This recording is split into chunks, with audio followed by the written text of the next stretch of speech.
यार इसे बह के बोर ही होंदा पे, गर्मी बड़ी है। नानी घर टुर जाना। चलो अम्मी को पूछना यार उठ के। अम्मी जी, हाँ जी, नानी घर जाना है ते किराया दो। नानी घर जा की करनी? इतने गर्मी बड़ी ओदे टुर जाना है ते की करना? आन दे। नहीं जाना है, इतने गर्मी बड़ी, मैं उत्थे फिर आ जाऊंगा। तू भी किराया दे दो। चलो फिर जाना है तो पुत्र एक साइड दा मेरे को ले लो, एक साइड दा अपना ले लो। चलो किराया दे देना, एक साइड दा मैं आपके साथ कर लूंगा। ठीक है, मैं जाऊँ आ जाइए, आ जाऊंगा। ठीक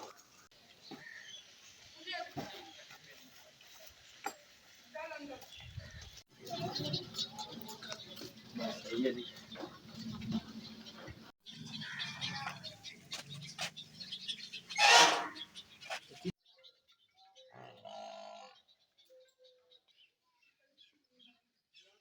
यार किधर गए ने सारे? मैं ते घरों आके आई हो, उत्थे ही होने ते घर कोई बंदा ही को नहीं। किधर गए ने सारे? उन्हें पुछनी आ किथे अपड़ गया। नानी सारे इत्थे आ गए ने, वो उत्थे टुर गया।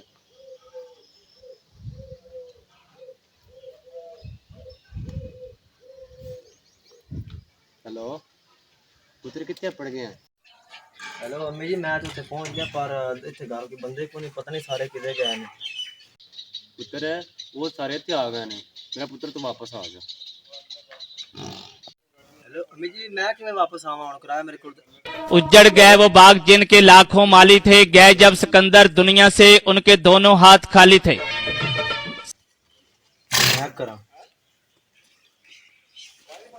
यार हूँ वापस जाना, मैं वापस क्यों जावा? चलो वापस चलने हैं, बाहर को लब जा क्यों देखो सारे थे देखा।